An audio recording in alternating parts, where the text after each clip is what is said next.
Malam itu, di tengah hujan deras, aku pulang dan menemukan orang tuaku yang sudah tua, tersungkur di lantai teras yang dingin. Karena diusir paksa oleh ibu mertua dan suami. Mereka tak tahu telah melakukan satu kesalahan yang fatal. Sebelum ceritanya dimulai, silahkan tulis di kolom komentar dari daerah mana saja teman-teman yang menonton cerita ini. Jangan lupa like dan subscribe agar channel ini bisa semakin berkembang dan bisa mempersembahkan cerita yang lebih menarik lagi. Bagi Laras, rumah itu adalah napasnya. Setiap sudutnya menyimpan aroma kenangan manis dari almarhum kakek dan neneknya. Dinding bercat putih gading itu seolah masih memantulkan gema tawa mereka, dan taman kecil di belakang rumah, yang kini dirawat oleh ayahnya, adalah bukti cinta yang diwariskan turun-temurun. Rumah itu bukan istana megah, hanya sebuah bangunan sederhana yang hangat dan penuh cinta. Disinilah surga kecilnya berada. Surga yang ia bagi bersama suaminya, Diki, dan kedua orang tuanya, Bapak dan Ibu Karta. Sejak menikah 2 tahun lalu, Laras memboyong orang tuanya untuk tinggal bersama. Kondisi ekonomi mereka yang tak lagi menentu setelah usaha kecil ayahnya bangkrut menjadi alasan utama. Namun lebih dari itu, Laras tak tega membiarkan mereka hidup sendiri di usia senja. Baginya, merawat orang tua adalah sebuah kehormatan, bukan beban. Pagi itu, seperti pagi-pagi lainnya, aroma nasi goreng buatan Ibu Karta menyelinap ke seluruh penjuru rumah, membangunkan Laras dari tidurnya. Ia tersenyum, merasa menjadi wanita paling beruntung di dunia. Ia memiliki suami yang ia cintai, dan orang tua yang selalu ada di sisinya. Di meja makan, kehangatan itu terasa begitu nyata. Bapak Karta, dengan wajah teduhnya, sedang menuang teh hangat, sementara Diki sudah duduk rapi sambil membaca berita di ponselnya. "Sarapan dulu, Nak Diki. Nanti keburu dingin," sapa Ibu Karta lembut, meletakkan sepiring nasi goreng di hadapan menantunya. Diki tersenyum sekilas. "Terima kasih, Bu. Selalu merepotkan Ibu setiap pagi." "Tidak ada yang direpotkan, Nak. Ibu senang bisa menyiapkan sarapan untuk anak-anak Ibu," jawab Ibu Karta tulus. Laras memandangi interaksi itu dengan hati yang lapang. Diki memang tampak menerima kehadiran orang tuanya dengan baik. Ia tidak pernah mengeluh. Bahkan sesekali ikut mengobrol santai dengan Bapak Karta tentang tanaman atau berita politik. Laras percaya, fondasi keluarga kecilnya ini kokoh. Ia tidak menyadari bahwa fondasi itu sebenarnya rapuh, dan badai besar sedang mendekat dalam wujud ibu mertuanya, Ibu Reni. Ibu Reni adalah antitesis dari semua kehangatan di rumah itu. Ia adalah seorang wanita sosialita yang mengukur segalanya dari materi dan status sosial. Baginya, pernikahan Diki dengan Laras, seorang pegawai biasa yang orang tuanya bangkrut, adalah sebuah aib yang terpaksa ia terima. Kunjungannya ke rumah mereka selalu membawa hawa dingin yang menusuk. Ia akan datang dengan mobil mewahnya, pakaian bermerek dari ujung rambut hingga ujung kaki, dan tatapan mata yang seolah sedang menilai setiap inci rumah, mencari-cari kekurangan. Siang itu, mobil sedan hitam mengkilap milik Ibu Reni berhenti tepat di depan gerbang. Laras yang baru saja akan berangkat kerja terpaksa menunda niatnya. Kedatangan mertuanya tanpa pemberitahuan selalu berarti satu hal, akan ada masalah. Benar saja, begitu masuk, Ibu Reni tidak mengucapkan salam. Matanya langsung menyapu ruang tamu, dan bibirnya yang dipoles lipstik merah menyala langsung mencibir. "Laras, Laras, kenapa rumah ini terasa semakin sumpek dan pengap? Apa tidak pernah dibersihkan? Lihat, ada debu di atas lemari itu," katanya dengan nada memerintah, menunjuk sudut ruangan yang bahkan nyaris tak terlihat. "Maaf, Bu. Mungkin Laras kurang teliti membersihkannya kemarin," jawab Laras sabar, berusaha menekan rasa kesalnya. Ibu Karta yang mendengar suara putrinya segera keluar dari dapur dengan senyum ramah. "Oh, ada Bu Reni. Mari, Bu, silakan duduk. Mau dibuatkan minum apa?" Ibu Reni hanya melirik sekilas, tanpa membalas senyuman itu. "Tidak perlu. Saya tidak haus. Saya hanya ingin melihat keadaan anak saya." Kasihan Diki, pasti lelah sekali bekerja seharian lalu pulang ke rumah yang seperti pasar. Ucapan itu bagai sembilu yang mengiris hati Ibu Karta dan Laras. Namun mereka memilih diam. Melawan Ibu Reni hanya akan memperkeruh suasana, dan Laras tidak ingin Diki terjebak dalam posisi yang sulit. Selama ini, Laras selalu berpikir bahwa diamnya adalah cara terbaik untuk menjaga kedamaian. Ia salah besar. Diamnya justru dianggap sebagai kelemahan, sebuah persetujuan atas segala penghinaan yang dilontarkan mertuanya. Puncak dari segala drama itu terjadi seminggu kemudian. Ibu Reni mengumumkan akan mengadakan makan malam di rumah Laras dan Diki. Ia mengundang beberapa teman arisannya yang ia sebut sebagai kalangan elit. Tujuannya jelas, Ia ingin menunjukkan bahwa meskipun menantunya biasa-biasa saja, ia masih punya kendali atas rumah putranya. Laras dan ibunya terpaksa bekerja keras seharian, memasak berbagai hidangan mewah pesanan Ibu Reni. Mereka ingin semua berjalan sempurna, agar tidak ada lagi celah bagi Ibu Reni untuk menghina. Malam itu, para tamu Ibu Reni datang dengan penampilan glamor mereka. Mereka memandang Bapak dan Ibu Karta dengan tatapan aneh, seolah bertanya-tanya siapa dua orang tua berpenampilan sederhana itu. Ibu Reni memperkenalkan mereka dengan nada enggan. "Oh, ini orang tuanya Laras. Mereka tinggal di sini." Kata-katanya menggantung, membiarkan para tamunya menarik kesimpulan sendiri. Suasana di meja makan terasa kaku. Laras berusaha tersenyum, sementara Diki lebih banyak diam, sesekali tertawa kecil menanggapi lelucon teman-teman ibunya. Bapak dan Ibu Karta merasa canggung, mereka hanya menunduk dan makan dalam diam. Ketika hidangan utama selesai, tiba saatnya menyajikan sup asparagus krim, hidangan penutup yang disiapkan khusus oleh Ibu Karta.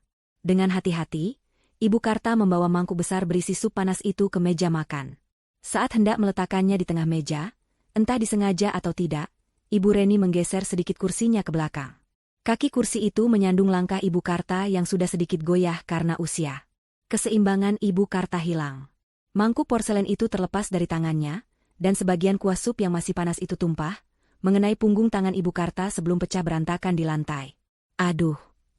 Ibu Karta memekik pelan, menahan perih di tangannya yang langsung memerah. Semua orang terkejut. Laras segera bangkit dari kursinya untuk menolong ibunya. Namun, sebelum ia sempat bergerak, suara dingin Ibu Reni menghentikan segalanya.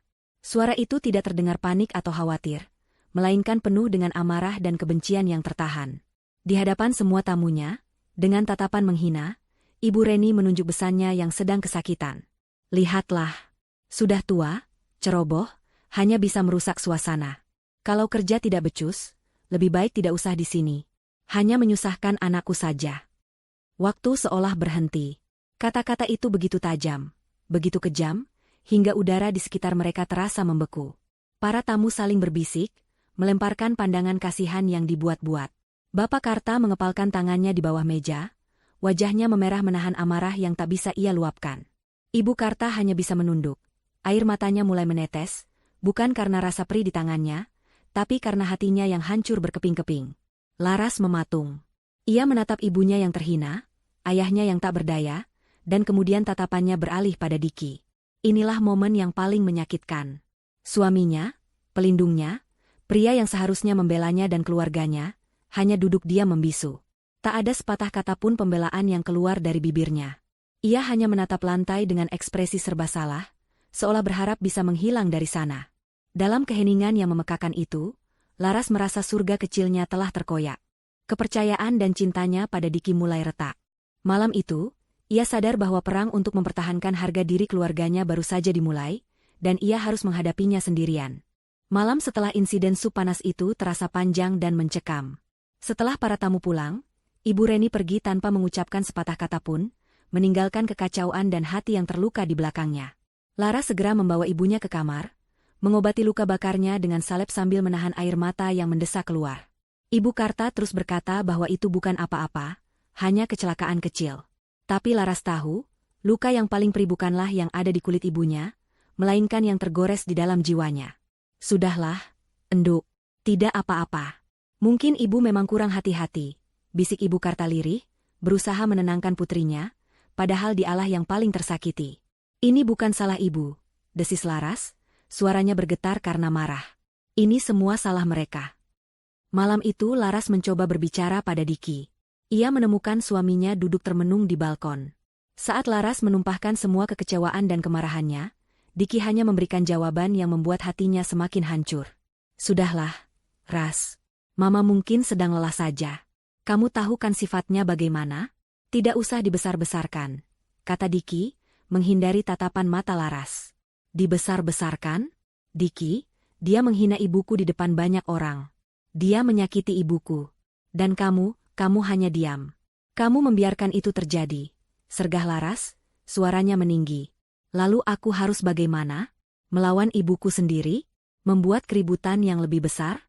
Pikirkan posisiku, Ras," balas Diki dengan nada frustrasi. Malam itu, Laras tidur memunggungi suaminya. Ada jurang yang mulai tercipta di antara mereka, dan jurang itu digali semakin dalam oleh Ibu Reni pada hari-hari berikutnya. Ibu Reni sadar bahwa Laras tidak akan tinggal diam. Ia harus bergerak cepat untuk memastikan posisinya aman dan rencananya berhasil. Rencananya hanya satu, menyingkirkan keluarga Karta dari rumah itu selamanya. Maka dimulailah kampanye bisikan racunnya. Ia mulai dengan taktik yang paling halus, keuangan. Keesokan akhir pekan, ia sengaja datang saat Laras sedang tidak di rumah. Ia mengajak Diki duduk berdua dengan dalih ingin membahas masa depan putranya. Di atas meja, ia menyebar beberapa brosur properti dan mobil mewah. Lihat ini, Dik. Teman Mama baru saja membeli rumah di kompleks ini. Bagus, kan? Kamu juga bisa punya yang seperti ini, bahkan lebih baik. Tapi, bagaimana bisa menabung kalau pengeluaranmu terus membengkak? Ibu Reni memulai serangannya. Ia mengeluarkan buku catatan kecil dan mulai menghitung. Coba kita hitung. Makan untuk 4 orang dewasa setiap hari. Listrik, air, gas. Belum lagi kalau nanti orang tuanya sakit, siapa yang akan menanggung biayanya? Kamu, Diki. Semua akan jadi bebanmu. Gaji kamu dan Laras hanya akan habis untuk membiayai mereka. Kapan kamu bisa menikmati hasil kerjamu sendiri? Kata-kata itu, yang dibungkus dengan kepedulian palsu, mulai meresap ke dalam pikiran Diki. Selama ini ia tidak pernah benar-benar menghitung pengeluaran sedetail itu. Kini, semua terasa seperti beban yang nyata. Racun berikutnya yang disebarkan Ibu Reni adalah serangan terhadap harga diri dan status sosial Diki. Ia tahu putranya sangat peduli dengan citranya di mata orang lain. Beberapa hari kemudian, ia menelepon Diki dengan nada suara yang dibuat sedih. Diki, tadi Mama ketemu sama Tante Susi di mal. Dia tanya, kenapa kamu masih belum pindah dari rumah warisan itu? Terus dia bilang, dia dengar kamu sekarang menampung mertuamu yang sudah tidak punya apa-apa. Cerita Ibu Reni dengan nada penuh drama. Mama malu sekali, Nak. Anak Mama satu-satunya dianggap tidak mampu, sampai harus berbagi rumah dengan mertua. Orang akan berpikir kamu hanya menumpang pada istrimu. Serangan itu tepat mengenai sasaran. Ego Diki sebagai seorang pria dan kepala keluarga terluka. Ia mulai merasa kehadiran bapak dan ibu Karta di rumahnya adalah sebuah penanda kegagalan. Ia mulai membenci perasaan itu, dan secara tidak sadar, ia mulai menyalurkan kebencian itu kepada sumber masalahnya, kedua mertuanya. Perubahan sikap Diki terjadi secara perlahan namun pasti. Ia yang tadinya ramah, kini menjadi pendiam dan mudah tersinggung di hadapan bapak dan ibu Karta. Ia sering pulang larut malam untuk menghindari makan malam bersama. Jika bapak Karta mencoba mengajaknya bicara, Diki hanya akan menjawab sekenanya lalu pergi. Laras merasakan perubahan itu dengan sangat jelas. Rumah yang dulu terasa hangat kini diselimuti oleh ketegangan yang dingin. Ibu Reni tidak berhenti di situ. Ia mulai menciptakan insiden-insiden kecil untuk memperburuk citra bapak dan ibu Karta. Suatu hari, ia yang sedang berkunjung berpura-pura kehilangan dompetnya. Ia membuat seisi rumah panik. Setelah beberapa jam mencari, ia dengan dramatis menemukannya di dekat tumpukan koran lama milik bapak Karta. Ia tidak menuduh secara langsung, namun tatapan matanya dan sindirannya kepada Diki sudah lebih dari cukup. Orang tua memang kadang suka lupa. Dik, mengambil barang yang bukan miliknya, dikira kepunyaan sendiri. Laras mencoba sekuat tenaga untuk melawan. Ia berulang kali meyakinkan Diki bahwa semua itu hanyalah akal-akalan ibunya. Namun, racun itu sudah menjalar terlalu dalam. Diki menjadi buta dan tuli. Baginya, ibunya adalah korban yang hanya ingin melindungi masa depan anaknya. Sementara Laras adalah istri pembangkang yang lebih mementingkan keluarganya sendiri. Kamu itu kenapa sih, Ras? Selalu saja membela mereka. Coba lihat dari sudut pandangku. Aku ini suamimu. Masa depanku adalah masa depanmu juga, teriak Diki dalam sebuah pertengkaran hebat mereka. Masa depan yang mana, Diki?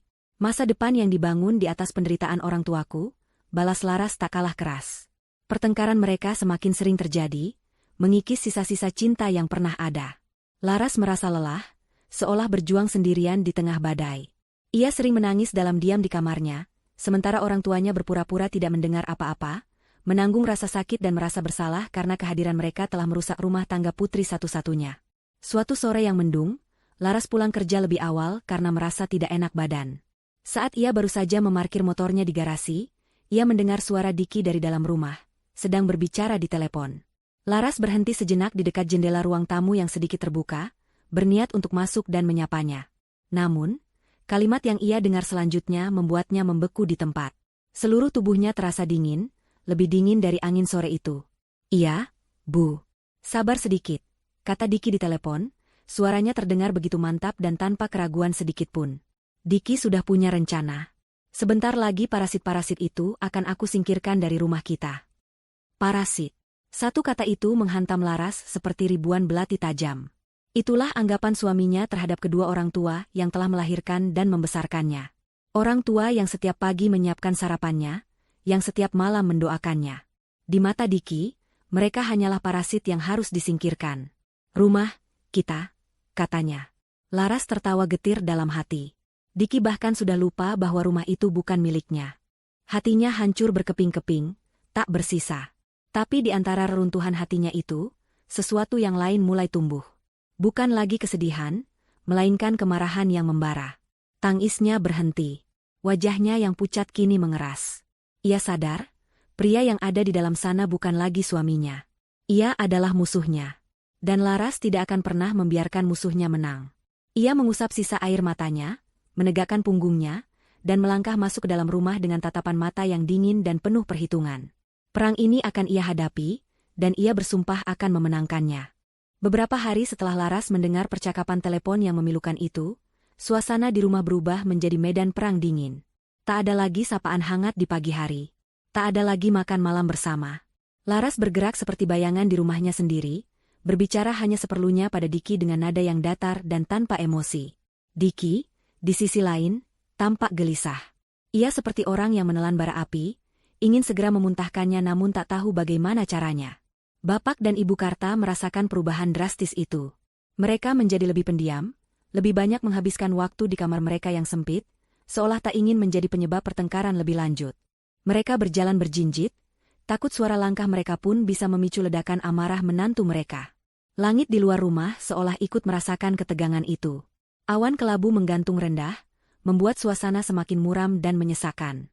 Badai itu akhirnya pecah pada hari Jumat sore. Laras sedang terjebak dalam rapat penting di kantornya yang tak bisa ia tinggalkan. Saat itu, sebuah mobil taksi berhenti di depan rumah, dan dari dalamnya keluarlah Ibu Reni. Ia tidak datang sendiri. Di belakangnya, dua orang pria berbadan tegap mengikutinya. Ia melangkah masuk ke dalam rumah tanpa permisi, dengan aura seorang ratu yang akan merebut kembali istananya. Bapak dan Ibu Karta yang sedang menonton televisi di ruang tengah terkejut melihat kedatangannya. Belum sempat mereka bertanya, Ibu Reni sudah memberi perintah dengan suara lantang. Cepat kemasi barang-barang kalian. Semua. Saya beri waktu 1 jam.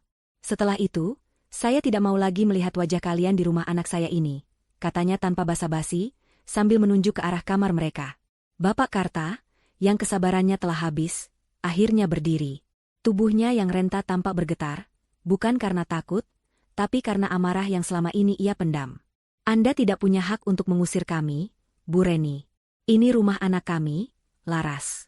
Kami akan menunggu Laras pulang. Ibu Reni tertawa sinis. Tawa yang begitu merendahkan. Rumah anakmu? Jangan bermimpi. Sejak Laras menikah dengan Diki, semua miliknya adalah milik anakku juga. Dan Diki sudah tidak sudi lagi rumahnya diisi oleh benalu seperti kalian. Sekarang cepat berkemas, atau orang-orang saya ini yang akan membereskannya untuk kalian. Ancamnya, sambil melirik kedua pria di belakangnya. Ibu Karta menarik lengan suaminya, memohon dengan tatapan matanya agar tidak melawan. Tapi harga diri Bapak Karta sudah terlanjur diinjak-injak. Kami tidak akan pergi dari sini sebelum Laras pulang. Tegasnya sekali lagi. Amarah Ibu Reni meledak. Ia segera mengeluarkan ponselnya dan menelepon Diki. Dengan suara yang dibuat-buat panik dan penuh air mata palsu, ia memutarbalikkan fakta. Diki, cepat pulang, nak, ibumu diancam. Mertuamu mengamuk di sini, mereka tidak mau pergi. Mereka bilang ibu tidak punya hak di rumah ini. Cepat pulang, Diki, ibu takut. Sambungan telepon itu adalah pemicu ledakan yang sebenarnya. Setengah jam kemudian, mobil Diki berhenti dengan decitan ban yang nyaring di halaman rumah. Ia masuk dengan wajah merah padam, matanya menyala-nyala karena amarah yang telah disulut oleh ibunya. Ia tidak bertanya apa-apa. Ia tidak mencoba mencari tahu kebenarannya. Pikirannya sudah diracuni sepenuhnya. Apa yang kalian lakukan pada ibuku? Bentaknya pada Bapak dan Ibu Karta. Kami tidak melakukan apa-apa, nak Diki. Ibumu yang datang dan langsung mengusir kami, coba Ibu Karta menjelaskan dengan suara bergetar. Alasan. Aku sudah muak dengan semua drama kalian. Kalian pikir kami ini ban yang bisa kalian manfaatkan seumur hidup? Kesabaran saya sudah habis. Raung Diki. Tanpa menunggu lebih lama lagi, Diki langsung masuk ke kamar mertuanya. Ia menarik keluar sebuah lemari kain kecil tempat mereka menyimpan pakaian. Dengan satu hentakan kasar, ia merobohkannya. Pakaian-pakaian tua yang terlipat rapi tumpah berantakan di lantai. Satu persatu, ia mulai melempar barang-barang mereka keluar pintu. Pakaian, sebuah radio tua milik Bapak Karta, sajadah dan mukena milik Ibu Karta, bahkan sebuah bingkai foto kecil yang menampilkan foto pernikahan Laras dan Diki. Saat itulah, langit yang sejak tadi muram akhirnya menumpahkan air matanya. Hujan mulai turun, awalnya hanya rintik-rintik, lalu semakin deras, seolah ikut menangisi kekejian yang sedang terjadi. Barang-barang yang dilempar Diki kini tergeletak tak berdaya di teras, basah kuyup oleh air hujan. Bapak Karta tak tahan lagi. Ia mencoba menghentikan Diki, memegang lengan menantunya itu. Hentikan, Diki. Cukup. Jangan permalukan kami seperti ini. Bukannya berhenti, Diki justru semakin murka. Ia menepis tangan tua itu dengan kasar. Jangan sentuh saya, orang tua tidak tahu diri. Lalu dengan tenaga penuh, ia mendorong dada Bapak Karta. Tubuh renta itu tak sanggup menahan dorongan kuat tersebut. Bapak Karta terhuyung ke belakang, kehilangan keseimbangan, dan jatuh tersungkur di lantai teras yang dingin dan basah oleh air hujan. Ibu Karta menjerit histeris, segera berlari menghampiri suaminya yang mengerang kesakitan. Ibu Reni hanya tersenyum puas menyaksikan pemandangan itu. Kemenangan ada di pihaknya. Tepat pada saat itu, sebuah mobil masuk ke halaman. Lampu depannya yang terang menembus tirai hujan, menyinari pemandangan tragis di teras rumah. Seorang pria tua yang tersungkur di lantai basah, seorang wanita tua yang menangis memeluknya, tumpukan barang yang basah kuyup, dan seorang pria serta ibunya yang berdiri dengan angkuh seperti algojo. Laras keluar dari mobil. Untuk sesaat, ia mematung. Otaknya menolak untuk memproses apa yang dilihat matanya. Dunianya runtuh dalam hitungan detik. Tapi rasa kaget dan sakit itu dengan cepat tergantikan oleh amarah yang membakar jiwanya. Ia berlari menerobos hujan, tidak peduli gaun kerjanya basah kuyup. Hal pertama yang ia lakukan adalah berlutut di samping ayahnya, membantunya untuk duduk. "Ayah, Ibu, tidak apa-apa?" tanyanya, suaranya tercekat. Ia kemudian berdiri dan menatap Diki dan Ibu Reni. Tatapannya bukan lagi tatapan seorang istri atau menantu yang terluka. Itu adalah tatapan seorang musuh. Dingin, tajam, dan penuh dengan janji pembalasan. Diki, yang sedikit terkejut dengan kedatangan Laras yang tiba-tiba, mencoba membela diri. "Laras, kamu lihat sendiri kan kelakuan orang tuamu. Mereka melawan ibuku." Laras tidak menjawab. Ia hanya menatap Diki, lalu beralih ke Ibu Reni, seolah sedang mematri wajah mereka dalam ingatannya. Air hujan yang membasahi wajahnya menyamarkan air mata amarah yang mulai mengalir di pipinya. Ia membantu ayahnya berdiri, memapahnya perlahan menuju mobilnya, sementara ibunya mengikuti di belakang sambil terisak.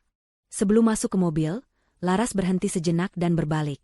Di tengah derasnya hujan, ia menatap lurus ke mata Diki yang berdiri di ambang pintu rumah warisan kakek neneknya. Dengan suara yang bergetar namun terdengar jelas di antara gemuruh hujan, ia mengucapkan sebuah sumpah. "Catat hari ini. Catat tanggal dan jamnya. Kalian akan mengemis. Kalian akan bersujud di kakiku untuk meminta maaf atas apa yang kalian lakukan pada orang tuaku hari ini. Aku bersumpah." Setelah mengucapkan kalimat itu, Laras masuk ke mobilnya. Ia tidak menoleh lagi ke belakang. Ia menyalakan mesin dan melaju pergi meninggalkan halaman rumah itu, meninggalkan masa lalunya, meninggalkan pria yang pernah ia cintai, dan meninggalkan surga kecilnya yang kini telah berubah menjadi neraka. Di dalam mobil, hanya terdengar suara isak tangis ibunya dan deru hujan yang seolah menjadi saksi bisu atas sumpahnya malam itu. Hujan deras di luar menjadi musik latar yang mengiringi perjalanan mereka menuju ketidakpastian. Di dalam mobil, keheningan terasa lebih memekakan daripada suara petir yang sesekali menyambar. Laras mencengkeram setir dengan buku-buku jarinya yang memutih, berusaha fokus pada jalanan yang licin sambil menahan gejolak emosi yang mengancam akan meledak. Di kursi belakang, ia bisa mendengar isak tangis ibunya yang tak kunjung berhenti, bercampur dengan suara napas ayahnya yang berat dan tersengal, menahan sakit di tubuh dan hatinya. Setiap isakan itu bagai cambuk yang melecut jiwanya, mengobarkan api dendam yang baru saja tersulut. Laras tidak membawa orang tuanya ke rumah kerabat. Ia tahu, hal itu hanya akan menimbulkan lebih banyak pertanyaan dan rasa malu bagi kedua orang tuanya. Ia butuh tempat yang netral, tempat di mana mereka bisa menenangkan diri tanpa tatapan menghakimi dari orang lain. Pikirannya bekerja cepat. Ia teringat sebuah penginapan kecil yang bersih dan tenang di pinggir kota, tempat ia pernah singgah saat melakukan perjalanan dinas. Tanpa ragu, ia membelokkan mobilnya ke arah sana. Setibanya di sana, Laras menyewa sebuah kamar paviliun dengan 2 kamar tidur. Ia memapah ayahnya masuk, sementara ibunya mengikuti dengan langkah gontai, wajahnya sembab dan tatapannya kosong. Laras segera memesan air hangat dan makanan. Dengan sabar, ia merawat kedua orang tuanya. Ia membuatkan ayahnya teh jahe hangat untuk meredakan dingin, membantu ibunya mengeringkan rambut, dan memastikan mereka memakan sesuatu meskipun mereka mengaku tidak lapar. Ia bergerak seperti robot, melakukan semua yang harus dilakukan, menekan dalam-dalam rasa sakitnya sendiri. Malam ini, ia tidak boleh lemah. Ia harus menjadi benteng bagi kedua orang tuanya yang rapuh. Maafkan bapak dan ibu ya, enduk. Gara-gara kami, rumah tanggamu jadi hancur. Ucap Bapak Kartaliri setelah mereka selesai makan, suaranya serak menahan tangis. Laras menggenggam tangan ayahnya yang keriput dan dingin. Ini bukan salah ayah atau ibu. Jangan pernah berpikir seperti itu. Mereka yang salah, dan mereka akan membayarnya. Setelah memastikan kedua orang tuanya beristirahat, Laras duduk sendirian di ruang tengah paviliun yang asing itu. Hujan di luar sudah reda, menyisakan udara malam yang dingin. Kini, saat ia sendirian, pertahanannya mulai runtuh. Air mata yang sejak tadi ia tahan akhirnya tumpah. Ia menangis tanpa suara, membiarkan semua rasa sakit, kecewa, dan amarah keluar dari dadanya. Ia menangisi pernikahannya yang hancur, menangisi suaminya yang telah berubah menjadi monster, dan yang paling utama, ia menangisi penghinaan yang harus diterima oleh orang-orang yang paling ia cintai di dunia. Tangisnya tidak berlangsung lama. Setelah beberapa menit, ia mengusap wajahnya dengan kasar. Cukup. Waktu untuk menangis sudah habis. Sekarang adalah waktu untuk bertindak. Ia bangkit dan berjalan menuju mobilnya. Dari dalam laci dashboard, ia mengeluarkan sebuah kotak kayu jati tua yang terkunci. Kotak itu adalah satu-satunya barang yang selalu ia bawa kemanapun ia pergi, sebuah peninggalan terakhir dari neneknya. Ia membawa kotak itu masuk dan meletakkannya di atas meja. Dengan tangan yang sedikit gemetar, ia membuka kuncinya. Di dalamnya, tergeletak rapi beberapa lembar dokumen yang sudah sedikit menguning dimakan waktu. Inilah senjata rahasianya. Kartu as yang selama ini ia simpan rapat-rapat, menunggu waktu yang tepat untuk dimainkan. Dan malam ini adalah waktunya. Dokumen pertama yang ia ambil adalah yang paling penting, sertifikat hak milik atas tanah dan bangunan rumah itu. Di sana, tertulis dengan jelas dan tanpa keraguan, nama pemilik tunggal, Laras Setiawati. Bukan Laras dan Diki. Hanya Laras Setiawati. Rumah itu adalah warisan dari kakek dan neneknya, yang namanya dialihkan kepadanya tepat sebulan sebelum ia menikah. Neneknya pernah berpesan, simpan ini baik-baik, enduk. Jangan tunjukkan pada siapapun kecuali keadaan memaksamu. Harta bisa membutakan mata laki-laki. Biarlah ini menjadi jaring pengamanmu. Laras selalu menuruti nasihat itu. Ia tidak pernah memberitahu Diki atau bahkan Ibu Reni tentang status kepemilikan ini, untuk menjaga keharmonisan dan menghindari anggapan bahwa ia lebih dominan. Sebuah kebaikan yang kini ia sesali. Dokumen kedua adalah surat wasiat asli dari kakeknya, yang ditulis tangan dengan kalimat-kalimat yang penuh cinta. Laras membacanya lagi, dan matanya kembali berkaca-kaca. Kami wariskan rumah ini untuk cucu kami satu-satunya, Laras Setiawati, sebagai tempatnya berlindung dan membangun kebahagiaan. Jaga rumah ini, nak, karena di setiap batunya ada doa kami. Doa. Ironisnya, rumah yang penuh doa itu kini telah dinodai oleh kejahatan. Dokumen terakhir adalah tumpukan bukti pembayaran pajak bumi dan bangunan, PBB, selama 5 tahun terakhir. Semuanya lunas, dan semuanya ia bayarkan dari gajinya sendiri, diam-diam, tanpa pernah meminta sepeser pun dari Diki. Ini adalah bukti tak terbantahkan bahwa ialah satu-satunya pihak yang telah menjalankan kewajiban sebagai pemilik sah properti tersebut. Sambil memegang ketiga dokumen itu, Laras merasakan kekuatan baru mengalir ke dalam dirinya. Rasa takut dan sedihnya menguap, digantikan oleh sebuah ketenangan yang dingin dan mematikan. Ia bukan lagi korban yang terusir. Ia adalah sang pemilik yang akan merebut kembali haknya. Diki dan Ibu Reni bukan lagi keluarga. Mereka adalah penghuni liar yang telah menempati propertinya secara ilegal dan melakukan perbuatan tidak menyenangkan. Ia mengambil ponselnya. Jarinya bergerak cepat di atas layar, mencari sebuah nama di kontaknya. Sebuah nama yang ia simpan untuk keadaan darurat, Bapak Tirtayasa, pengacara. Beliau adalah teman lama almarhum kakeknya, seorang pengacara senior yang terkenal tegas dan tak kenal kompromi. Ia menekan tombol panggil. Telepon itu tersambung setelah beberapa dering. "Selamat malam, dengan kantor hukum Tirtayasa Rekan," sapa suara di seberang. "Selamat malam," jawab Laras, suaranya terdengar mantap dan jelas. "Nama saya Laras Setiawati, cucu dari almarhum Bapak Wijoyo. Saya butuh bantuan hukum secepatnya." Ada jeda sejenak, sebelum suara yang lebih berat dan berwibawa mengambil alih. "Laras? Ini Om Tirta. Ada apa, Nak? Kenapa menelepon selarut ini?" Laras menarik napas dalam-dalam, mengumpulkan semua kekuatannya. "Maaf mengganggu malam-malam, Om. Saya butuh bantuan Om untuk mengambil kembali properti saya di Jalan Kenanga. Rumah itu saat ini ditempati secara ilegal oleh suami dan ibu mertua saya." Terdengar helaan napas berat dari seberang. "Saya mengerti. Bawa semua dokumenmu ke kantor saya besok pagi jam 8. Kita akan selesaikan ini." "Baik, Om. Terima kasih," kata Laras. Sebelum menutup telepon, ia menambahkan satu kalimat lagi, sebuah kalimat yang menyegel takdir Diki dan Ibu Reni. Kalimat yang diucapkannya dengan nada dingin tanpa emosi. "Om, saya mau rumah saya kembali. Dan saya mau mereka keluar dari sana tanpa membawa apapun kecuali pakaian di badan mereka."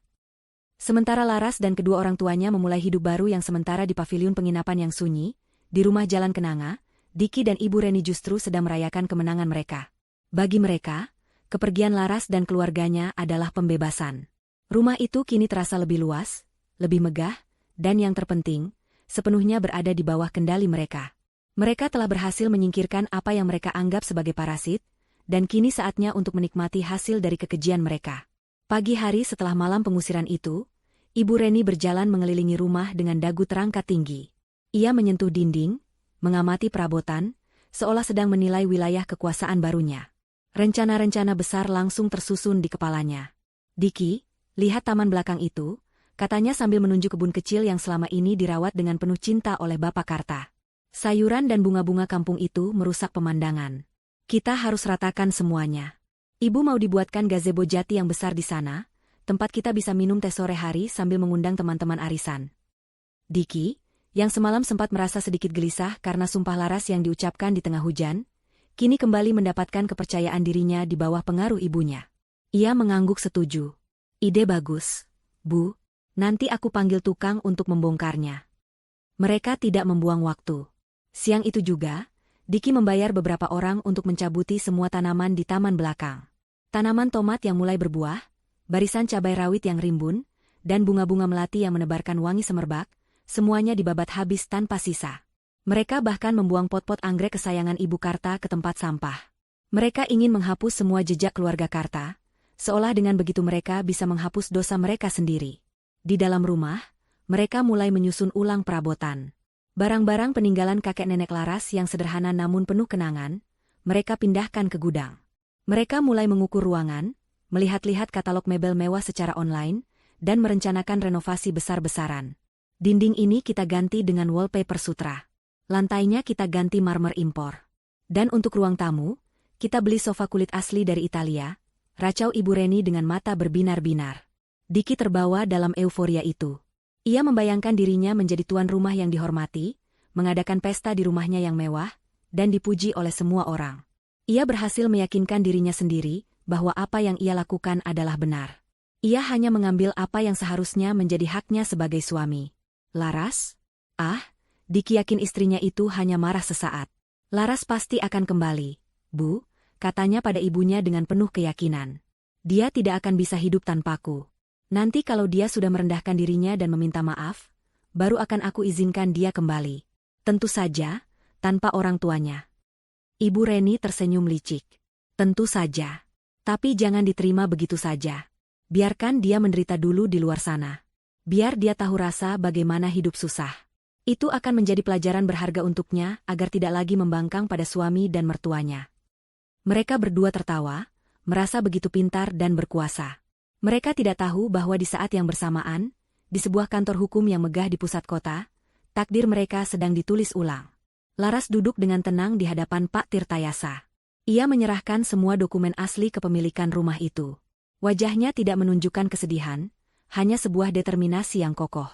Pak Tirtayasa, pengacara tua yang bijaksana itu, menelaah setiap dokumen dengan saksama. Wajahnya yang biasanya ramah kini tampak keras dan serius. Dokumen ini sempurna, Laras. Posisi hukummu sangat kuat, katanya. Langkah pertama yang akan kita ambil adalah mengirimkan surat somasi. Surat peringatan resmi yang memberi mereka batas waktu 3x24 jam untuk mengosongkan rumah secara sukarela. Jika mereka mengabaikannya, kita akan langsung mendaftarkan permohonan eksekusi ke pengadilan. Prosesnya mungkin butuh beberapa hari, tapi hasilnya sudah pasti. Lakukan apapun yang harus dilakukan, Om. Saya serahkan sepenuhnya pada Om Tirta, jawab Laras mantap. 2 hari kemudian, di tengah-tengah kesibukan Diki dan Ibu Reni merancang istana impian mereka, bel rumah berbunyi. Seorang kurir berseragam berdiri di depan pintu, membawa sebuah amplop coklat tebal dengan kop surat resmi dari sebuah kantor pengacara. Diki menerimanya dengan kening berkerut. Ia membawa amplop itu ke dalam dan membukanya di hadapan ibunya. Di dalamnya ada beberapa lembar kertas yang diketik rapi, penuh dengan istilah-istilah hukum yang terdengar mengintimidasi. Judul di bagian atas surat itu terbaca jelas, somasi pertama dan terakhir. Diki mulai membaca isinya dengan suara terbata-bata. Surat itu, atas nama Laras Setiawati sebagai pemilik sah, memerintahkan dia dan ibunya, Reni Astuti, untuk segera mengosongkan properti di Jalan Kenanga dalam waktu 3x24 jam. Jika tidak, pihak Laras akan menempuh jalur hukum dengan segala konsekuensi dan biaya yang akan dibebankan kepada mereka. Setelah selesai membaca, keheningan melanda. Namun keheningan itu pecah bukan oleh rasa takut, melainkan oleh ledakan tawa dari Ibu Reni. Tawa yang nyaring dan penuh penghinaan. Hahaha, somasi? Dia pikir ini sinetron? Pengacara mana yang mau membela gembel seperti dia? Paling-paling pengacara gratisan yang baru lulus kemarin sore. Cibirnya, Diki, yang awalnya sedikit terkejut, kini ikut tersenyum meremehkan. Egonya sebagai laki-laki tidak terima diancam oleh istri yang dianggapnya lemah. Ia harus menunjukkan pada ibunya bahwa ia adalah seorang pria yang memegang kendali. Ancaman kosong, Bu. Dia hanya mencoba menakut-nakuti kita. Dia tidak punya apa-apa. Apa yang bisa dia lakukan? Kata Diki. Untuk menegaskan ucapannya, Diki melakukan sebuah tindakan yang akan sangat ia sesali. Ia mengangkat tinggi-tinggi surat somasi itu agar ibunya bisa melihat dengan jelas. Lalu, dengan gerakan yang lambat dan teatrikal, ia merobek surat itu menjadi 2, lalu 4, lalu menjadi serpihan-serpihan kecil. Ia membiarkan potongan-potongan kertas itu berjatuhan di lantai marmer, seperti konfeti dalam sebuah perayaan kemenangan yang semu. Sambil menatap serpihan surat panggilan dari neraka itu, Diki tertawa pongah. Gertakan sambal. Dia pikir dia siapa? Kita lihat saja apa yang bisa dia lakukan. Di sudut ruangan, seekor cicak jatuh dari dinding, seolah menjadi pertanda buruk yang mereka abaikan. Mereka tidak sadar, dengan merobek surat itu, mereka baru saja merobek sisa kesempatan terakhir mereka untuk menyelamatkan diri. Jam waktu pembalasan telah mulai berdetak. 3 hari berlalu sejak surat somasi itu dirobek menjadi serpihan tak berarti. 3 hari yang bagi Diki dan Ibu Reni terasa seperti penegasan atas kemenangan mereka. Tidak ada telepon. Tidak ada pesan. Tidak ada tanda-tanda lebih lanjut dari Laras maupun pengacaranya. Setiap pagi, Ibu Reni akan menyindir, mana katanya pengacaranya? Mungkin takut dan lari. Dan Diki akan tertawa, semakin yakin bahwa semua itu hanyalah gertakan kosong dari seorang istri yang putus asa. Pagi di hari keempat adalah pagi yang cerah. Langit biru bersih tanpa awan. Diki bangun dengan perasaan ringan. Ia sudah menghubungi seorang kontraktor dan membuat janji untuk bertemu siang nanti guna membahas detail renovasi. Ibu Reni, dengan daster sutranya yang mewah, sedang menikmati secangkir teh ginseng di teras depan, sambil membolak-balik majalah interior. Kehidupan terasa sempurna. Mereka sudah benar-benar melupakan ancaman dalam surat yang telah mereka buang ke tempat sampah itu. Namun, ketenangan pagi itu mulai terusik oleh suara deru mesin yang tidak biasa. Bukan hanya satu, tapi beberapa mobil sekaligus. Sebuah sedan hitam mewah, sebuah mobil dinas berlogo pengadilan, dan sebuah truk kecil berisi beberapa pria berbadan tegap, berhenti berurutan tepat di depan gerbang rumah mereka. Pemandangan itu sontak menarik perhatian para tetangga, yang mulai mengintip dari balik tirai jendela mereka. Pintu sedan hitam itu terbuka. Yang pertama melangkah keluar adalah seorang pria parubaya yang gagah dalam setelan jas mahalnya, Pak Tirtayasa. Lalu, dari sisi lain, Laras melangkah keluar. Penampilannya membuat Ibu Reni, yang melihatnya dari teras, nyaris menjatuhkan cangkir tehnya. Ini bukan Laras yang ia kenal. Bukan menantunya yang selalu menunduk dengan pakaian sederhana. Laras yang berdiri di sana hari ini mengenakan blazer berwarna krem yang pas di badan, celana bahan hitam, dan sepatu hak tinggi yang menopang langkahnya dengan mantap. Rambutnya disanggul rapi ke belakang, memperlihatkan wajahnya yang dipoles riasan tipis namun tegas. Matanya yang dulu selalu memancarkan kelembutan, kini terlihat dingin, tajam, dan tanpa emosi. Ia tidak terlihat seperti korban yang datang untuk memohon, ia terlihat seperti seorang ratu yang datang untuk mengambil kembali kerajaannya. Seorang petugas dari pengadilan, yang membawa map besar di tangannya, melangkah maju dan mengetuk pintu depan dengan keras. 3 kali. Suara ketukan itu terdengar seperti genderang perang. Diki, yang baru saja selesai mandi dan hanya mengenakan kaos oblong serta celana pendek, membuka pintu dengan tampang kesal. Ia mengira itu adalah tukang koran atau sales yang mengganggu. Ada apa? Kalimatnya terputus. Matanya terpaku pada pemandangan di hadapannya. Ia melihat Laras, berdiri dengan angkuh di samping seorang pria yang tampak sangat penting. Ia melihat petugas berseragam. Ia melihat tatapan para tetangga. Dalam sekejap, senyum pongah yang terpasang di wajahnya sejak 3 hari lalu luntur, digantikan oleh kebingungan, lalu syok, dan akhirnya pucat pasi penuh ketakutan. Genggamannya pada gagang pintu melemah. Sebelum Diki sempat berkata apa-apa, Pak Tirtayasa melangkah maju. Suaranya tenang, namun bergema dengan otoritas yang tak terbantahkan, cukup keras untuk didengar oleh para tetangga yang mulai memberanikan diri keluar rumah. Selamat pagi. Saya Tirtayasa, kuasa hukum dari Ibu Laras Setiawati, pemilik sah dari properti dengan nomor sertifikat hak milik 0735, yang beralamat di Jalan Kenanga nomor 12, mulainya, secara formal dan jelas. Karena Anda, Saudara Diki dan Ibu Reni, dengan sengaja telah mengabaikan surat somasi yang kami kirimkan 3 hari yang lalu, maka berdasarkan penetapan Ketua Pengadilan Negeri nomor 15 PDTX 2025 PN, kami akan melaksanakan eksekusi pengosongan paksa atas properti ini, hari ini, saat ini juga. Ibu Reni yang mendengar itu segera berlari ke depan pintu. Wajahnya yang angkuh kini berubah panik. Apa-apaan ini? Kalian tidak bisa melakukan ini. Laras, kamu sudah gila? Ini rumah suamimu juga. Kamu mau jadi menantu durhaka? Teriaknya histeris. Laras hanya menatapnya dengan dingin, tanpa mengucapkan sepatah kata pun. Ia membiarkan hukum yang berbicara. Pak Tirtayasa dengan tenang menyerahkan salinan surat perintah dari pengadilan kepada Diki yang masih mematung seperti tersambar petir. Menurut Undang-Undang Perkawinan, harta yang diperoleh melalui warisan adalah milik pribadi masing-masing pasangan dan tidak termasuk dalam harta bersama atau gonogini, Tuan Diki. Anda tidak memiliki hak hukum sedikitpun atas properti ini. Sejak Anda mengusir pemilik sahnya, status Anda dan ibu Anda di sini adalah penghuni liar. Setiap kata yang diucapkan Pak Tirtayasa bagai palu godam yang menghantam kepala Diki dan Reni. Dunia mereka jungkir balik. Kekuatan yang mereka kira miliki ternyata hanyalah ilusi. Tidak. Ini tidak mungkin. Saya tidak mau pergi. Jerit Ibu Reni, mencoba menerobos untuk menyerang Laras, namun 2 orang petugas keamanan dengan sigap menghalanginya. Petugas jurusita dari pengadilan kemudian melangkah maju. Mohon berikan jalan. Kami akan memulai proses pengosongan sekarang. Tanpa menunggu persetujuan mereka lagi, para petugas mulai masuk ke dalam rumah. Mereka bekerja dengan cepat dan efisien. Diki dan Ibu Reni hanya bisa berdiri tak berdaya di teras, menyaksikan mimpi-mimpi mereka dibongkar paksa. Hal pertama yang dikeluarkan oleh para petugas adalah televisi layar datar 70 inci yang baru mereka beli 2 hari lalu, benda yang menjadi simbol status baru mereka. Benda itu diangkat dan dibawa keluar, melewati wajah Diki dan Ibu Reni yang pucat. Kemudian sofa kulit baru yang masih terbungkus plastik, lukisan-lukisan mahal yang baru dipasang Ibu Reni, semua barang yang mereka beli dengan angkuh untuk menggantikan perabotan lama, semuanya diangkut keluar satu persatu. Para tetangga yang menonton dari seberang jalan mulai berbisik-bisik. Pemandangan ini jauh lebih dramatis daripada pengusiran keluarga Karta di tengah hujan. Kali ini, pengusiran itu disahkan oleh hukum dan disaksikan oleh puluhan pasang mata. Rasa malu yang mereka timpakan pada orang tua Laras, kini kembali kepada mereka berlipat-lipat ganda. Diki akhirnya tersadar dari syoknya. Ia menatap Laras dengan tatapan putus asa. Laras, aku mohon, jangan lakukan ini. Kita bisa bicarakan baik-baik, pintanya dengan suara gemetar. Laras akhirnya menatap mata Diki. Tapi di sana tidak ada lagi cinta atau belas kasihan.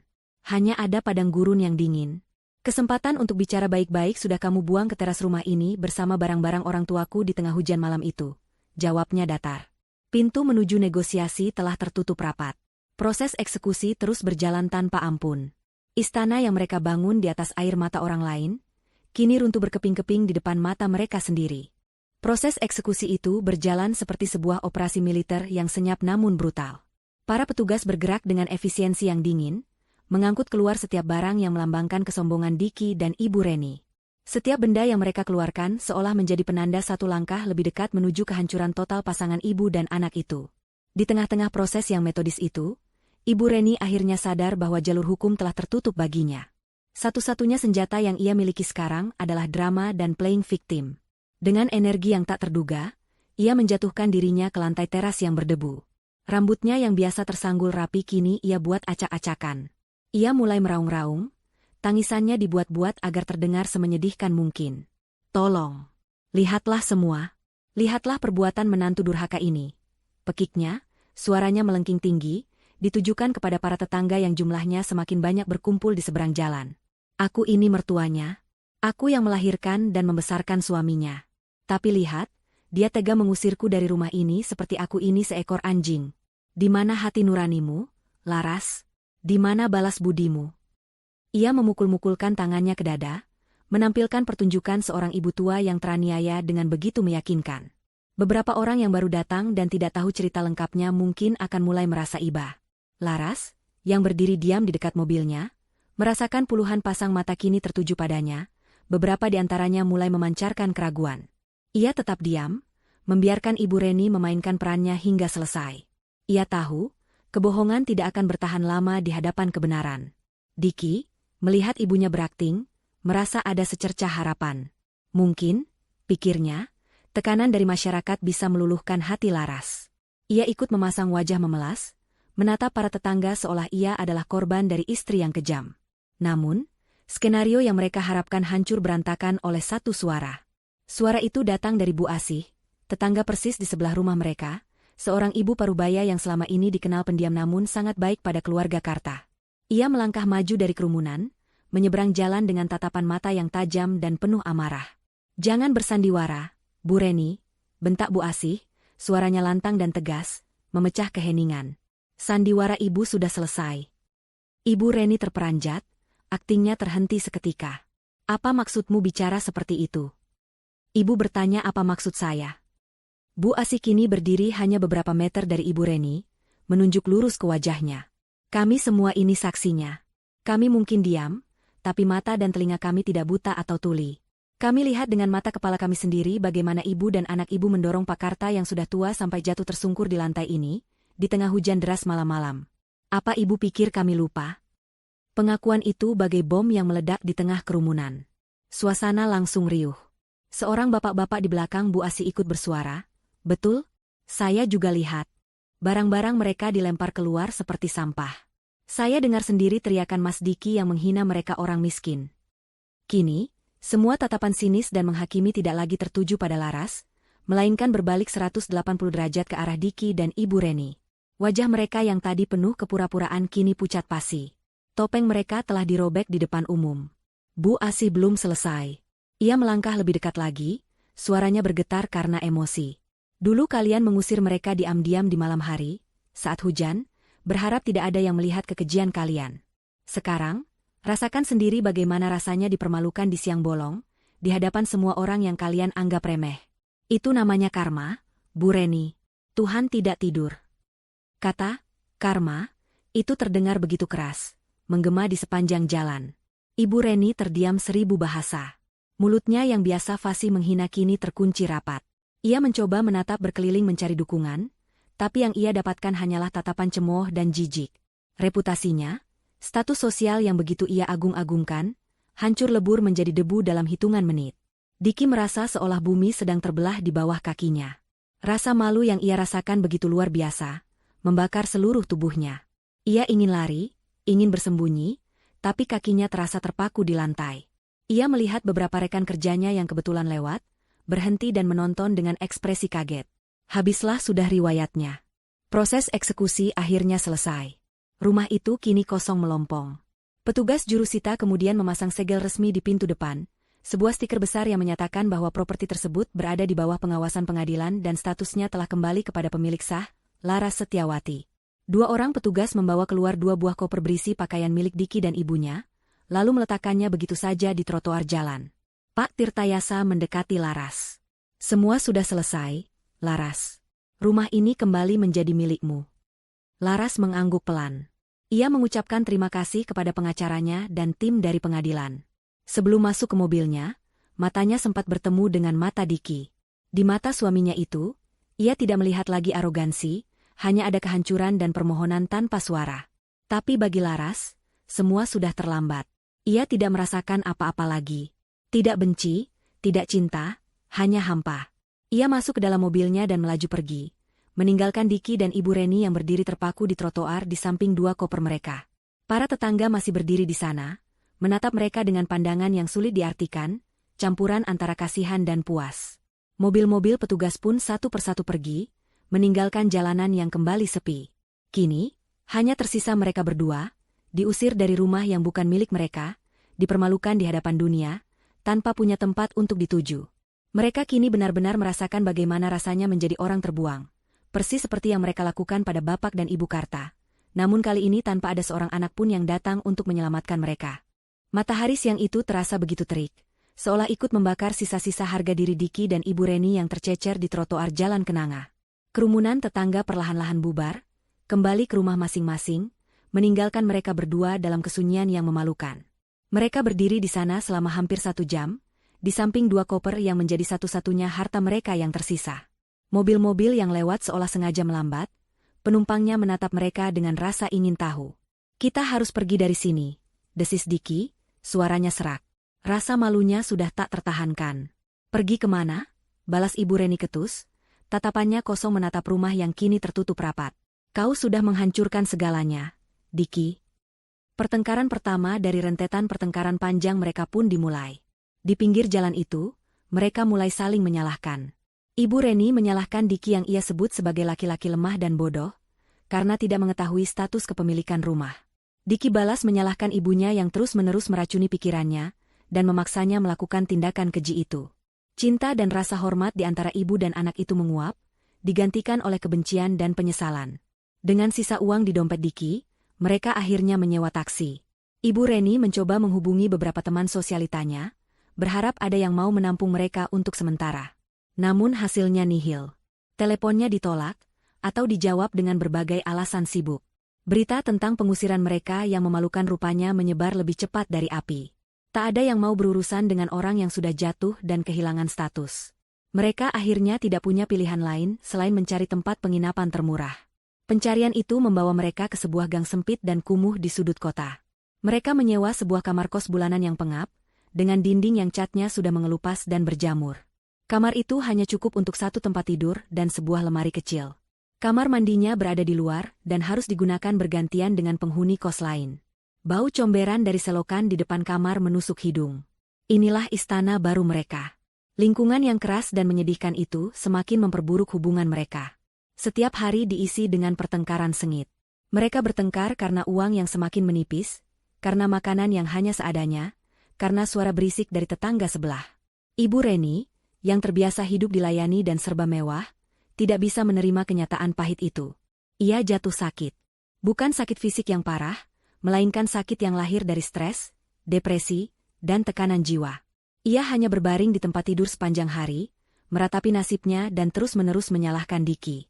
Kejatuhan Diki tidak hanya berhenti di situ.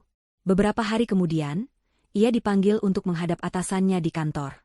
Video amatir tentang proses eksekusi rumahnya ternyata telah beredar luas di grup-grup WhatsApp kota mereka, lengkap dengan kesaksian para tetangga. Pihak perusahaan merasa citra mereka tercoreng oleh skandal pribadi karyawannya yang dianggap tidak beretika. Dengan berat hati, Diki diberhentikan dari pekerjaannya. Kini, mereka benar-benar berada di titik terendah. Tanpa rumah, tanpa pekerjaan, tanpa teman, dan dengan uang yang hampir habis. Diki terpaksa menjual mobilnya dengan harga sangat murah untuk menyambung hidup. Ia mulai mencari pekerjaan apa saja, namun reputasinya yang buruk membuatnya sulit diterima dimanapun. Akhirnya, ia terpaksa bekerja sebagai kuli angkut di pasar, sebuah pekerjaan yang dulu tidak pernah terlintas sedikit pun dalam benaknya. Setiap hari ia pulang dengan tubuh penuh peluh dan bau, membawa upah yang hanya cukup untuk membeli nasi bungkus untuknya dan ibunya. Di tengah penderitaan itu, hanya ada satu nama yang terus berputar di kepala Diki, Laras. Ia mulai merindukan Laras, bukan hanya sebagai istri, tapi sebagai penyelamat. Ia membayangkan kelembutan Laras, masakan Laras, senyuman Laras. Ia meyakinkan dirinya sendiri bahwa di balik tatapan dingin Laras tempo hari, pasti masih ada sisa cinta untuknya. Keputusasaan membuatnya nekat. Suatu sore, setelah mendapat sedikit upah, Diki tidak langsung pulang. Ia pergi ke gedung kantor tempat Laras bekerja. Dengan pakaiannya yang lusuh dan bau keringat, ia menunggu di seberang jalan, mengamati setiap orang yang keluar dari gedung itu. Setelah hampir 2 jam menunggu, ia akhirnya melihat sosok yang ia cari. Laras berjalan keluar bersama beberapa temannya, tampak begitu profesional dan bahagia. Hati Diki terasa diremas. Dengan sisa-sisa keberanian yang ia miliki, Diki berlari menyeberang jalan dan mengadang langkah Laras. Teman-teman Laras terkejut melihat penampilan Diki yang acak-acakan. Laras sendiri hanya menatapnya datar. Tanpa peduli pada tatapan orang-orang di sekelilingnya, Diki langsung berlutut di atas aspal parkiran yang panas. Ia menangis terseduh-seduh, sebuah tangisan penyesalan yang tulus namun sudah terlambat. Laras, maafkan aku. Aku mohon, maafkan aku. Isaknya, mencoba meraih ujung pakaian Laras. Aku salah, aku bodoh, aku dibutakan oleh ibuku. Tolong, Ras, terima aku kembali. Aku akan lakukan apa saja. Ibu sakit-sakitan, kami tidak punya apa-apa lagi. Aku mohon, beri aku satu kesempatan lagi. Laras menatap pria yang sedang bersujud di kakinya itu. Pria yang pernah menjadi suaminya, kini terlihat begitu menyedihkan. Tidak ada rasa benci di hatinya, yang ada hanya rasa kasihan yang hampa. Kasihan pada makhluk lemah yang telah menghancurkan hidupnya sendiri. Ia tidak mengucapkan sepatah kata pun. Dengan gerakan tenang, ia membuka tas tangannya dan mengeluarkan sebuah amplop putih. Bukan uang. Bukan surat pengampunan. Melainkan salinan surat gugatan cerai yang telah didaftarkan oleh pengacaranya pagi itu. Ia menjatuhkan amplop itu di depan Diki yang masih bersujud. Kertas itu mendarat pelan di atas aspal yang kotor. Pengacaraku akan menghubungimu, hanya itu yang Laras katakan. Suaranya dingin, tanpa getar, tanpa emosi. Setelah itu, ia berbalik, meninggalkan Diki yang terpaku menatap surat cerai itu. Ia berjalan menuju mobilnya tanpa menoleh sedikitpun. Saat ia menyalakan mesin mobilnya, ia melihat dari kaca spion, sosok Diki yang masih berlutut di tengah parkiran, memungut surat itu dengan tangan gemetar. Pintu maaf dan kesempatan kedua telah ia tutup rapat-rapat, dan ia menguncinya selamanya. Ia melajukan mobilnya, meninggalkan masa lalu yang kelam itu di belakang, menuju masa depan yang cerah dan bebas.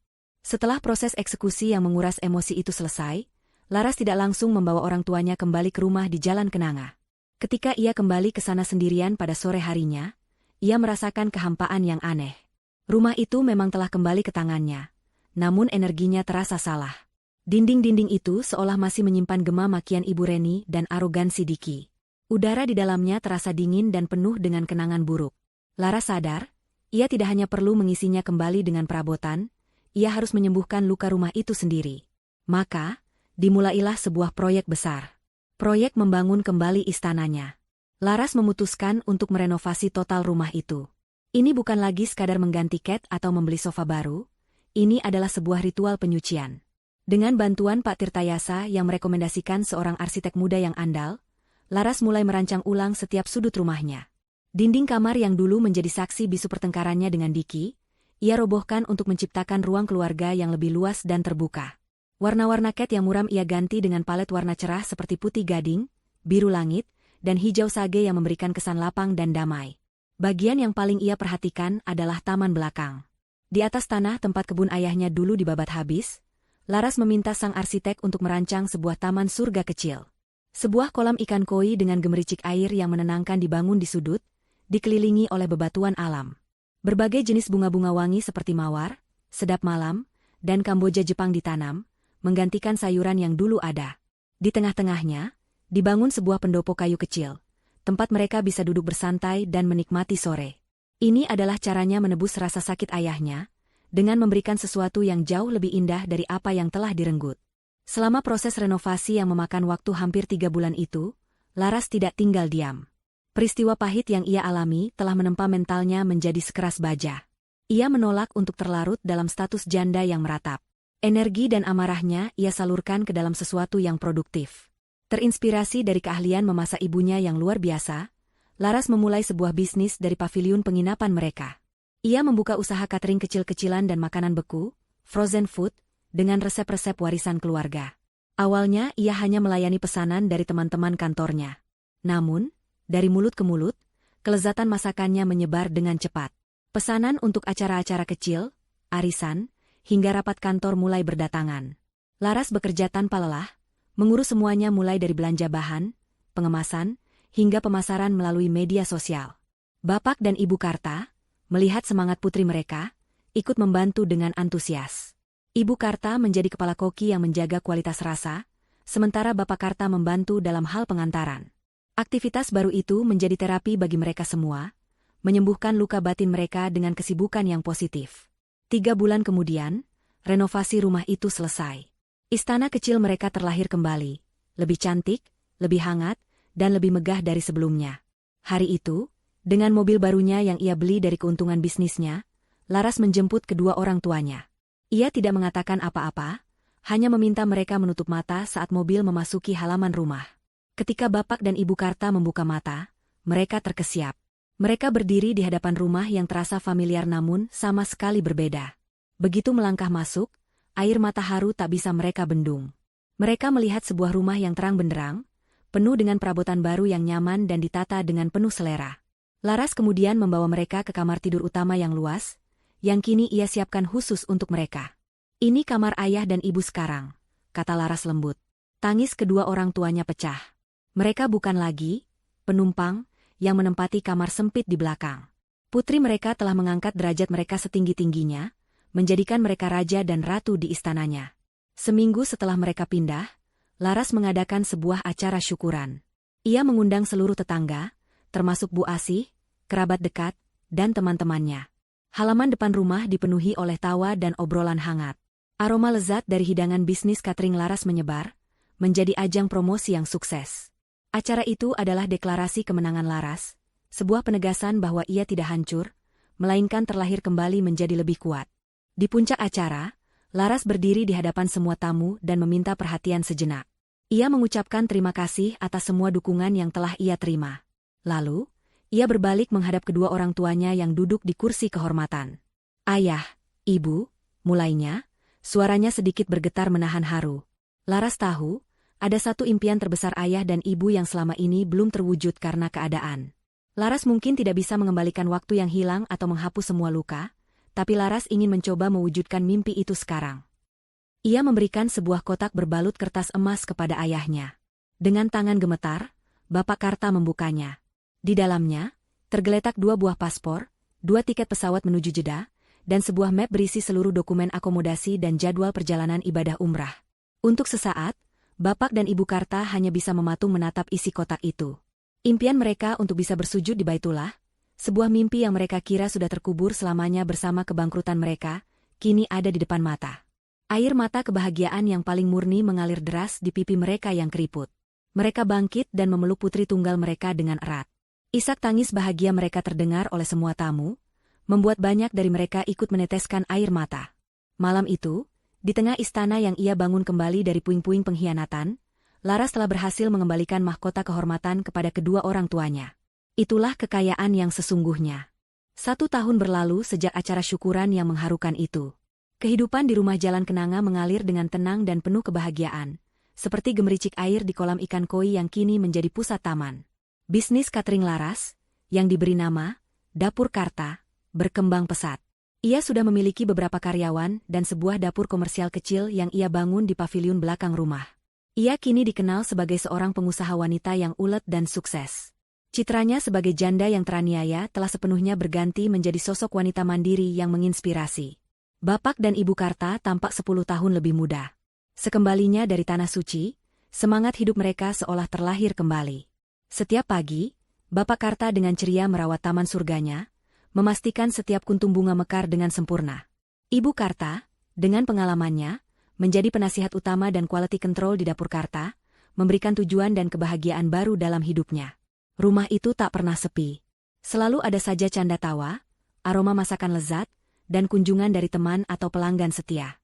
Sementara surga kecil Laras semakin bersinar, neraka yang diciptakan Diki dan Ibu Reni untuk diri mereka sendiri semakin kelam. Nasib mereka persis seperti yang telah mereka tabur. Ibu Reni kini hanya bisa berbaring lemah di atas kasur kapuk yang tipis di kamar kos mereka yang pengap. Stres, depresi, dan gizi yang buruk telah menggerogoti tubuhnya. Tak ada lagi sisa-sisa kecantikan atau keangkuhan di wajahnya, yang ada hanya kulit keriput yang pucat dan tatapan mata yang kosong. Setiap hari ia habiskan dengan mengeluh, meracau tentang masa lalunya yang gemilang, dan mengutuk Diki sebagai penyebab semua penderitaannya.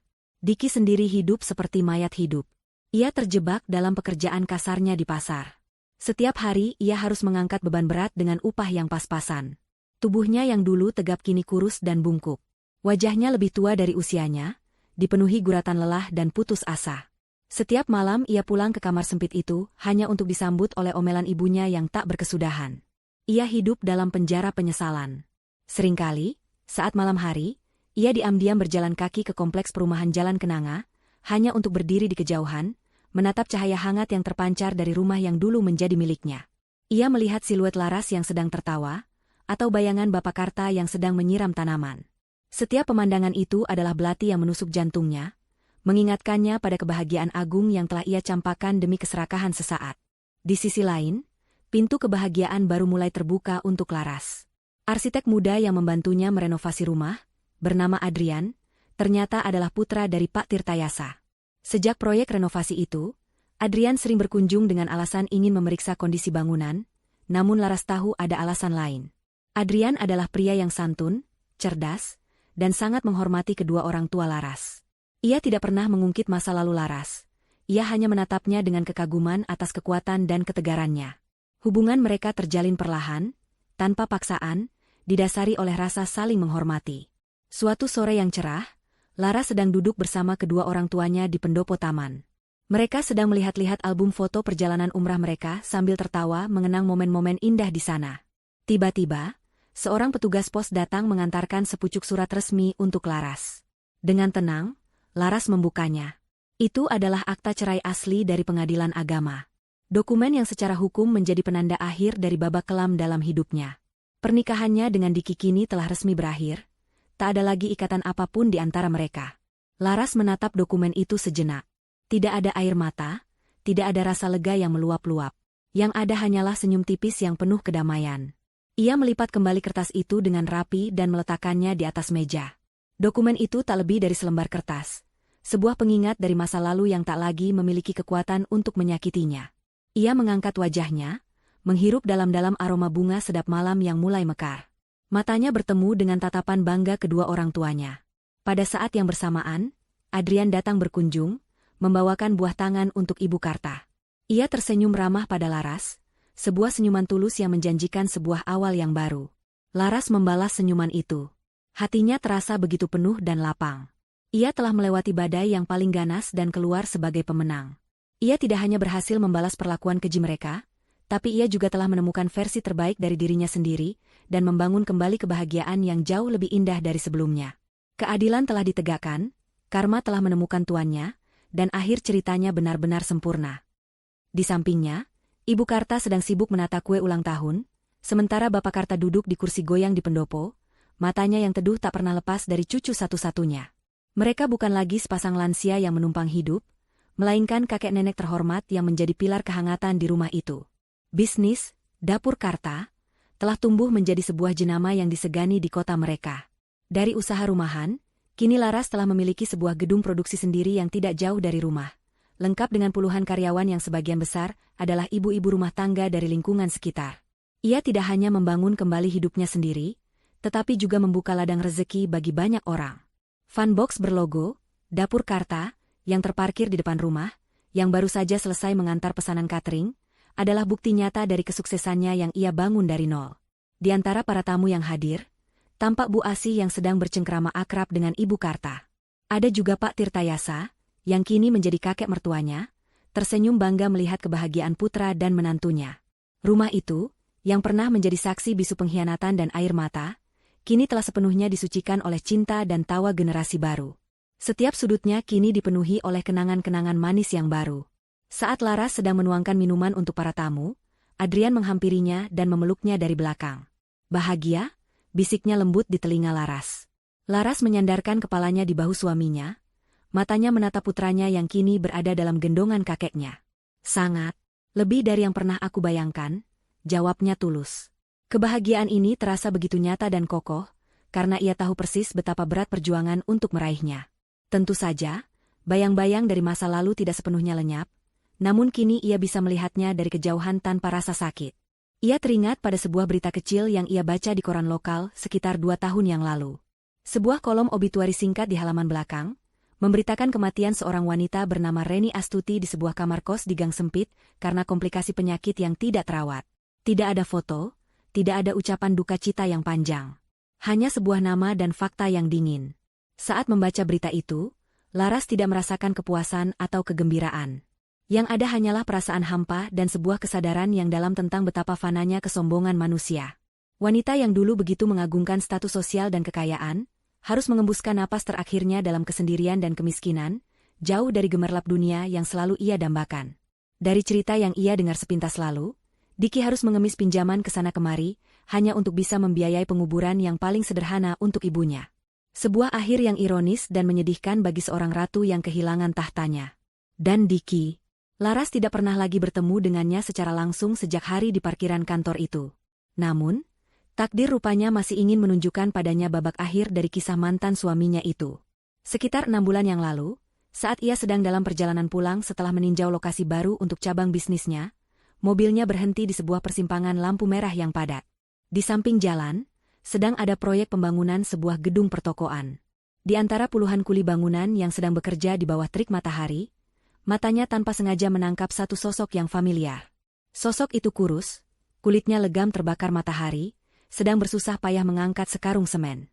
Laras harus menajamkan matanya untuk memastikan. Benar, itu Diki.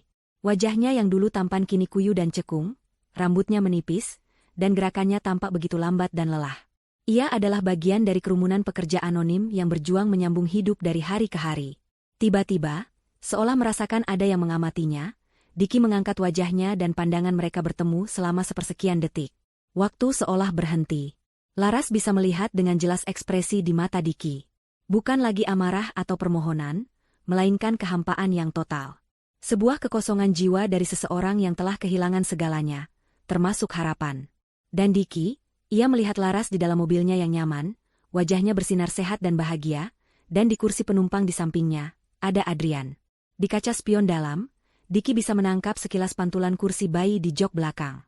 Dalam 1 detik itu, Diki melihat seluruh kehidupan yang seharusnya bisa ia miliki, terhampar di depan matanya namun tak terjangkau seperti fata morgana.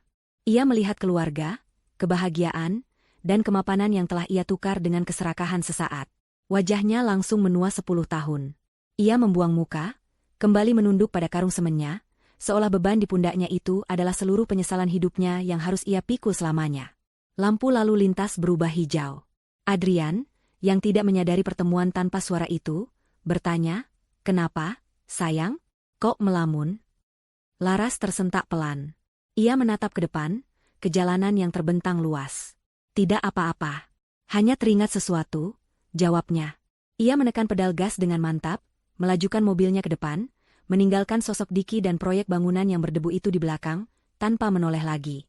Malam itu, setelah pesta ulang tahun bintang selesai dan rumah kembali tenang, Laras menidurkan putranya di kamarnya. Ia menyelimuti bintang dan mengecup keningnya. Sebelum mematikan lampu, ia berhenti sejenak di ambang pintu, memandangi kamar yang penuh dengan mainan dan gambar-gambar ceria. Ia kemudian berjalan ke ruang keluarga, tempat Adrian sedang membaca buku sambil menunggunya. Ia duduk di sampingnya, dan tanpa berkata apa-apa, Adrian langsung merangkulnya. Laras memejamkan matanya, merasakan kehangatan yang nyata. Ia akhirnya mengerti. Ia tidak pernah benar-benar memaafkan Diki dan Ibu Reni, karena beberapa perbuatan memang tak layak dimaafkan. Namun, ia juga tidak lagi membenci mereka. Mereka telah menjadi begitu kecil dan tidak berarti dalam kehidupannya yang besar dan penuh warna. Kebahagiaan terbesarnya bukanlah karena melihat mereka menderita, melainkan karena ia berhasil membuktikan bahwa ia bisa hidup dan berkembang jauh lebih baik tanpa mereka. Pembalasan terbaiknya bukanlah kehancuran mereka, melainkan kebahagiaannya yang sempurna. Taman hatinya yang dulu diinjak-injak, kini telah kembali berbunga, jauh lebih indah dan lebih kuat dari sebelumnya. Dan kali ini, ia sendiri yang akan memastikan tidak akan ada hama yang bisa merusaknya lagi.